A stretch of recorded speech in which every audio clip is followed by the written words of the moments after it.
ಶಿವಮೊಗ್ಗದಲ್ಲಿ ಗಣಪತಿ ವಿಗ್ರಹ ಧ್ವಂಸ ಪ್ರಕರಣಕ್ಕೆ ಸಂಬಂಧಪಟ್ಟಂತೆ ಕಾಲ್ನಲ್ಲಿ ಒದ್ದು ಚರಂಡಿಗೆ ಹಾಕಿದ್ರು ಕಿಡಿಗೇಡಿಗಳು. ವಿಗ್ರಹವನ್ನ ವಿರೂಪಗೊಳಿಸಿದ್ರು ದುಷ್ಕರ್ಮಿಗಳು.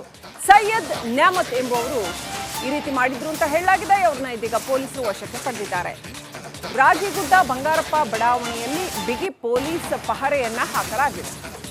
ಗಣಪತಿ ವಿಗ್ರಹವನ್ನ ದುಷ್ಕರ್ಮಿಗಳು ವಿರೂಪಗೊಳಿಸಿದ್ದರ ಹಿನ್ನೆಲೆಯಲ್ಲಿ ಇದೀಗ ಆರೋಪಿಗಳನ್ನ ಪೊಲೀಸರು ವಶಕ್ಕೆ ಪಡೆದಿದ್ದಾರೆ. ರಾಗಿಗುಡ್ಡ ಬಂಗಾರಪ್ಪ ಬಡಾವಣೆಯಲ್ಲಿ ಪೊಲೀಸ್ ಪಹರೆ ಹಾಕಲಾಗಿದೆ. ಆ ಬಡಾವಣೆಯಲ್ಲಿ ನಡೆದಿರ್ತಕ್ಕಂಥ ಘಟನೆ ಇದು. ನೋಡಿ, ಗಣಪತಿ ವಿಗ್ರಹ ಯಾವ ರೀತಿಯಲ್ಲಿ ವಿರೂಪಗೊಳಿಸಲಾಗಿದೆ ಅಷ್ಟೇ ಅಲ್ಲ, ಕಾಲಿನಿಂದ ಒದ್ದು ತುಳಿದು ಮಾಡಿರ್ತಕ್ಕಂಥದ್ದು ಈ ಘಟನೆ ಬೆಳಕಿಗೆ ಬಂದಿದೆ ಶಿವಮೊಗ್ಗದ ರಾಗಿಗುಡ್ಡದಲ್ಲಿ.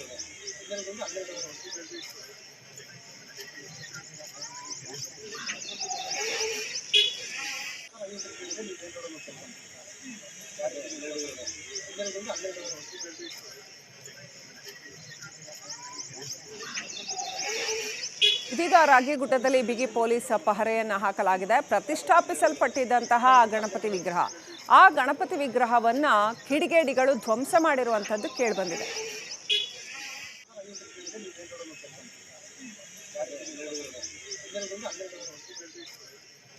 ಬಂಗಾರಪ್ಪ ಬಡಾವಣೆಯಲ್ಲಿ ನಿನ್ನೆ ಸಂಜೆ ಯುವಕರು ಗಣೇಶನ ವಿಗ್ರಹ ಮತ್ತು ನಾಗರಕಟ್ಟೆ ಏನಿದೆ, ನಾವು ನಮ್ಮ ಬಲಭಾಗಕ್ಕೆ ನೋಡ್ತಾ ಇರ್ಬೋದು. ಶಿವಮೊಗ್ಗ ನಗರದ ಬಂಗಾರಪ್ಪ ಬಡಾವಣೆಯಲ್ಲಿನ ಮುಖ್ಯ ರಸ್ತೆಗೆ ಸಮೀಪ ಇರುವಂತಹ ಒಂದು ಗಣೇಶನ ಕಟ್ಟೆ ಮತ್ತು ನಾಗರಕಟ್ಟೆ ಕೂಡ ಅಂತಾರೆ. ನಿನ್ನೆ ಸಂಜೆ ಯುವಕರು ಒಂದು ಇಬ್ಬರು ಮೂವರು ಯುವಕರು ಕೂಡಿದ ಅಮಲ್ನಲ್ಲಿರ್ಬೋದು ಅಥವಾ ಅನ್ಯ ಕೋಮಿನ ಯುವಕರು ಅಂತ ಹೇಳ್ತಿದ್ದಾರೆ ಇಲ್ಲಿನ ಸ್ಥಳೀಯರು. ಅದೇ ರೀತಿ ನಾವು ವಿಗ್ರಹ ನೋಡ್ಬೋದು. ಆ ವಿಗ್ರಹವನ್ನು ಕಾಲಿನಲ್ಲಿ ತುಳಿದ್ರು ಅಂತ ಹೇಳ್ಬಿಟ್ಟು ಇಲ್ಲಿನ ಪ್ರತ್ಯಕ್ಷದರ್ಶಿಗಳು ಹೇಳ್ತಿದ್ದಾರೆ.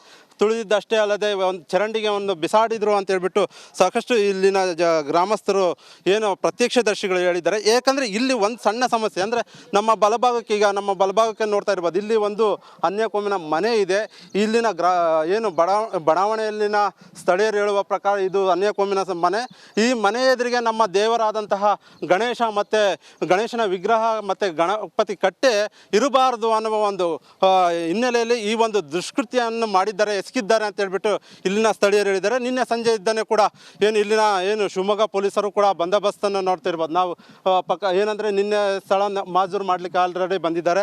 ಇಲ್ಲಿನ ಪೊಲೀಸ್ ಬಿಗಿ ಬಂದೋಬಸ್ತ್ನಲ್ಲಿ ಈಗಾಗಲೇ ಸಾಕಷ್ಟು ಕಟ್ಟೆಚ್ಚರನೆ ವಹಿಸಿದ್ದಾರೆ ಅಂತಲೇ ಹೇಳ್ಬೋದು. ಯಾಕಂದರೆ ಈ ಒಂದು ಕೃತ್ಯವನ್ನು ಪದೇ ಪದೇ ಈ ರೀತಿ ಅಲ್ಲಲ್ಲಿ ನಡೀತಾ ಇರೋದ್ರಿಂದ ಸಾರ್ವಜನಿಕರಲ್ಲಿ ಮತ್ತು ಹಿಂದೂ ಧರ್ಮದ ಸಂಪ್ರದಾಯದ ಹಿಂದೂ ಜನಗಳಿಗೆ ಭಾವನೆಗೆ ಧಕ್ಕೆ ಮಾಡುವಂತಹ ಕೆಲಸ ಇದೊಂದು ಆಗ್ತಿದೆ ಅಂತ ಹೇಳ್ಬಿಟ್ಟು ಇಲ್ಲಿನ ಸ್ಥಳೀಯರು ಕೂಡ ಹೇಳ್ತಿದ್ದಾರೆ. ಯಾಕಂದರೆ ಭಾವನೆ ಅಂದರೆ ನಮ್ಮ ವಿಗ್ರಹಗಳು ಏನಿದ್ದಾವೆ, ಆ ಒಂದು ಕಲ್ಲಿನ ವಿಗ್ರಹಕ್ಕೆ ಒಂದು ಅರಿಶಿನ ಕುಂಕುಮ ಇಟ್ಟು ಪೂಜೆ ಮಾಡುವಂಥ ಕಲ್ಚರ್ ನಮ್ಮ ಹಿಂದೂ ಸಂಪ್ರದಾಯದಲ್ಲಿದೆ. ಈ ಒಂದು ಸಂಪ್ರದಾಯವನ್ನು ಅನ್ಯ ಕೋಮಿನ ಯುವಕರು ಇದನ್ನು ಮಟ್ಟ ಹಾಕಬೇಕು ಅಥವಾ ಇಲ್ಲಿನ ಈ ಕಟ್ಟೆಯನ್ನು ಕಿತ್ತಾಕಬೇಕನ್ನುವ ಒಂದು ದೃಷ್ಟಿಯಿಂದ ಈ ಒಂದು ಕೆಲಸ ಆಗ್ತಿದೆ ಅಂತ ಹೇಳ್ಬಿಟ್ಟು ಇಲ್ಲಿನ ಹೇಳ್ತಿದ್ದಾರೆ. ಇದಕ್ಕೆಲ್ಲವೂ ಕೂಡ ಈಗಾಗಲೇ ಶಿವಮೊಗ್ಗ ಪೊಲೀಸರು ಕೂಡ ಇಬ್ಬರನ್ನ ವಶಕ್ಕೆ ಪಡೆದು ವಿಚಾರಣೆ ಮಾಡ್ತಿದ್ದಾರೆ ಅಂತ ಹೇಳ್ಬಿಟ್ಟು ಮಾಹಿತಿ ಕೂಡ ತಿಳಿದು ಬಂದಿದೆ. ಇದನ್ನೆಲ್ಲದಕ್ಕೂ ಹೆಚ್ಚಿನ ವಿಷಯವಾಗಿ ಪೊಲೀಸರ ತನಿಖೆಯಿಂದ ಅಷ್ಟೇ ಮಾಹಿತಿ ಹೊರಬರಬೇಕಾಗಿದೆ. ಕ್ಯಾಮ್ರಾ ಪರ್ಸನ್ ಚಿರಾಗ್ ಜೊತೆ ವೀರೇಶ್ ವಿ ಚಳ್ಳಕೆರೆ, ರಿಪಬ್ಲಿಕ್ ಕನ್ನಡ, ಶಿವಮೊಗ್ಗ. ಅವರು ಬಿಲ್ಡಿಂಗ್ನಾಗೆ ಇದ್ರು ಸರ್, ಮೂರು ಜನನೂ ಇದ್ರು. ಅವರು ಏಕ್ಸಮ ಬಂದು ದೇವಸ್ಥಾನ ಹತ್ರ ನಿಂತ್ಕೊಂಡ್ರು. ಯಾಕಣ್ಣ ಇಲ್ಲಿ ಬಂದು ನಿಂತ್ಕೊಂಡಿದ್ರಿ ಅಂತ ಕೇಳಿದರೆ, ಏನೇನಿಂದು ನಮ್ಮ ಬಿಲ್ಡಿಂಗ್ ಎದುರಿಗೆ ನಿಮ್ಮ ದೇವಸ್ಥಾನ ಇರಬೇಕಾ, ನಿಮ್ಮ ದೇವ್ರು ಇರಬೇಕಾ ಅಂತ ನಾಗಪ್ಪ ದೇವರಿಗೆ ಚರಂಡಿ ಒಳಗೆ ಹಾಕಿದ್ರು ಸರ್. ಹಾಕಿದ ಮೇಲೆ ಗಣಪತಿಗೆ ಬೂಟಿನ ಕಾಲಾಗಿ ಎಲ್ಲ ಜಾಡ್ಸೋದ್ರು ಸರ್. ಅವಾಗ ನಮಗೆ ತುಂಬ ದುಃಖ ಬಂದುಬಿಡ್ತು. ಎಲ್ಲರೂ ಹೆಣ್ಮಕ್ಳು ಸೇರಿ ಬೆನ್ನತ್ತಿದ್ರೆ ಹಿಂತಿರುಗಿ ನೋಡ್ದಲೆ ಬೇಲಿ ಹಾರಿ ಹಂಗೆ ಬೈಕ್ನಾಗ ಹೋಗ್ಬಿಟ್ರು. ಅವರು ಬಿಲ್ಡಿಂಗ್ನಾಗೆ ಇದ್ರು ಸರ್, ಮೂರು ಜನನೂ ಇದ್ರು. ಅವರು ಏಕ್ಸಮ ಬಂದು ದೇವಸ್ಥಾನ ಹತ್ರ ನಿಂತ್ಕೊಂಡ್ರು. ಯಾಕಣ್ಣ ಇಲ್ಲಿ ಬಂದು ನಿಂತ್ಕೊಂಡಿದ್ರಿ ಅಂತ ಕೇಳಿದರೆ, ಏನೇನಿಂದು ನಮ್ಮ ಬಿಲ್ಡಿಂಗ್ ಎದುರಿಗೆ ನಿಮ್ಮ ದೇವಸ್ಥಾನ ಇರಬೇಕಾ, ನಿಮ್ಮ ದೇವ್ರು ಇರಬೇಕಾ ಅಂತ ನಾಗಪ್ಪ ದೇವರಿಗೆ ಚರಂಡಿ ಒಳಗೆ ಹಾಕಿದ್ರು ಸರ್. ಹಾಕಿದ ಮೇಲೆ ಗಣಪತಿಗೆ ಈ ಶಾಂತಿನಗರದಲ್ಲಿ ಶಾಂತಿ ಸಾಕಷ್ಟು ಸರಿ ಇದೆ. ಶಾಂತಿಯನ್ನು ಕದಡಂಥ ವ್ಯವಸ್ಥೆಯನ್ನು ಕೂಡ ಅನೇಕ ಬಾರಿ ಮುಸಲ್ಮಾನ್ ಗೂಂಡಾಗಳು ಮಾಡಿದ್ದಾರೆ. ಆದರೆ ನಿನ್ನೆ ಇವರೆಲ್ಲರೂ ಕೂಡ ಪರಿಶಿಷ್ಟ ಜಾತಿಯ ಜನ ಇಲ್ಲಿ ವಾಸ ಮಾಡ್ತಿರೋರು. ಸುಮಾರು 4 ತಿಂಗಳ ಕೆಳಗಡೆ ಅಲ್ಲಿ ಒಂದು ಗಣಪತಿಯ ಪ್ರತಿಷ್ಠಾಪನೆ ಮಾಡಿದ್ದಾರೆ. ಅದೇ ರೀತಿ ನಾಗ ದೇವರ ಪ್ರತಿಷ್ಠಾಪನೆಯನ್ನು ಮಾಡಿದ್ದಾರೆ. ಇಲ್ಲಿ ಎದುರುಗಡೆ ಇರೋಂಥ ಮುಸಲ್ಮಾನ್ ಗೂಂಡ ಅನಾಥರಹಿತ ಮನೆ ಕಟ್ಕೋತಾ ಇದ್ದಾನೆ. ಕಾರ್ಪೊರೇಷನ್ ಲೈಸೆನ್ಸು ತೊಗೊಂಡಿಲ್ಲ. ಅವನು ಈ ಹೆಣ್ಮಕ್ಳ ಎದುರುಗಡೆ ಬಂದು ಆ ಗಣಪತಿ ವಿಗ್ರಹಕ್ಕೆ ಬೂಟ್ ಕಾಲಲ್ಲಿ ಒದ್ದಿದ್ದಾನೆ. ಆ ನಾಗಲಿಂಗನ ಎಷ್ಟು ಕಿತ್ತು ಚರಂಡಿ ಬಿಸಾಕಿದ್ದಾನೆ. ನಿಜಕ್ಕೂ ಕೂಡ ಹಿಂದೂಗಳ ತಾಳ್ಮೆ ಪರೀಕ್ಷೆ ಮಾಡಬಾರ್ದು ಅನ್ನೋದಕ್ಕಲ್ಲೇನೋ ನಡೀತಿದೆ ನನಗೆ ಗೊತ್ತಿಲ್ಲ. ಆದರೂ ಕೂಡ ಶಿವಮೊಗ್ಗ ಜನ ತಾಳ್ಮೆಯಿಂದಿದ್ದಾರೆ, ಶಾಂತಿಯಿಂದಿದ್ದಾರೆ.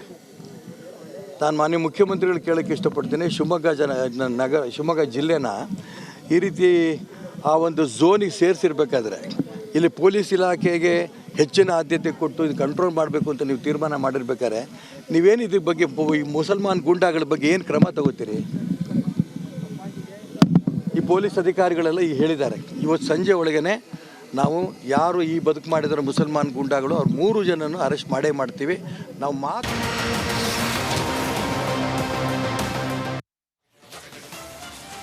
ಶಿವಮೊಗ್ಗದಲ್ಲಿ ಗಣಪತಿ ವಿಗ್ರಹ ಧ್ವಂಸ ಪ್ರಕರಣಕ್ಕೆ ಸಂಬಂಧಪಟ್ಟಂತೆ ಕಾಲ್ನಲ್ಲಿ ಒದ್ದು ಚರಂಡಿಗೆ ಹಾಕಿದ್ರು ಕಿಡಿಗೇಡಿಗಳು. ವಿಗ್ರಹವನ್ನ ವಿರೂಪಗೊಳಿಸಿದ್ರು ದುಷ್ಕರ್ಮಿಗಳು. ಸೈಯದ್ ನ್ಯಾಮತ್ ಎಂಬುವರು ಈ ರೀತಿ ಮಾಡಿದ್ರು ಅಂತ ಹೇಳಲಾಗಿದೆ. ಅವ್ರನ್ನ ಇದೀಗ ಪೊಲೀಸರು ವಶಕ್ಕೆ ಪಡೆದಿದ್ದಾರೆ. ರಾಗಿಗುಡ್ಡ ಬಂಗಾರಪ್ಪ ಬಡಾವಣೆಯಲ್ಲಿ ಬಿಗಿ ಪೊಲೀಸ್ ಪಹರೆಯನ್ನ ಹಾಕಲಾಗಿದೆ. ಗಣಪತಿ ವಿಗ್ರಹವನ್ನ ದುಷ್ಕರ್ಮಿಗಳು ವಿರೂಪಗೊಳಿಸಿದ್ದರ ಹಿನ್ನೆಲೆಯಲ್ಲಿ ಇದೀಗ ಆರೋಪಿಗಳನ್ನ ಪೊಲೀಸರು ವಶಕ್ಕೆ ಪಡೆದಿದ್ದಾರೆ. ರಾಗಿಗುಡ್ಡ ಬಂಗಾರಪ್ಪ ಬಡಾವಣೆಯಲ್ಲಿ ಪೊಲೀಸ್ ಪಹರೆ ಹಾಕಲಾಗಿದೆ. ಆ ಬಡಾವಣೆಯಲ್ಲಿ ನಡೆದಿರ್ತಕ್ಕಂಥ ಘಟನೆ ಇದು.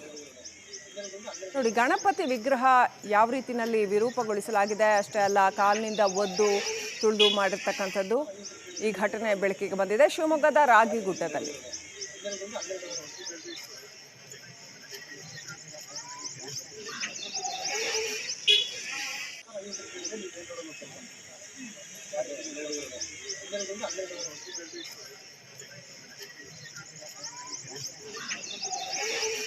ಇದೀಗ ರಾಗಿಗುಡ್ಡದಲ್ಲಿ ಬಿಗಿ ಪೊಲೀಸ್ ಪಹರೆಯನ್ನು ಹಾಕಲಾಗಿದೆ. ಪ್ರತಿಷ್ಠಾಪಿಸಲ್ಪಟ್ಟಿದ್ದಂತಹ ಗಣಪತಿ ವಿಗ್ರಹ, ಆ ಗಣಪತಿ ವಿಗ್ರಹವನ್ನ ಕಿಡಿಗೇಡಿಗಳು ಧ್ವಂಸ ಮಾಡಿರುವಂಥದ್ದು ಕೇಳಿಬಂದಿದೆ.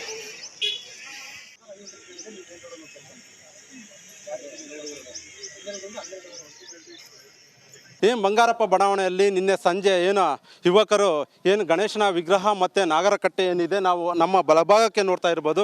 ಶಿವಮೊಗ್ಗ ನಗರದ ಬಂಗಾರಪ್ಪ ಬಡಾವಣೆಯಲ್ಲಿನ ಮುಖ್ಯ ರಸ್ತೆಗೆ ಸಮೀಪ ಇರುವಂತಹ ಒಂದು ಗಣೇಶನ ಕಟ್ಟೆ ಮತ್ತು ನಾಗರಕಟ್ಟೆ ಕೂಡ ಅಂತಾರೆ.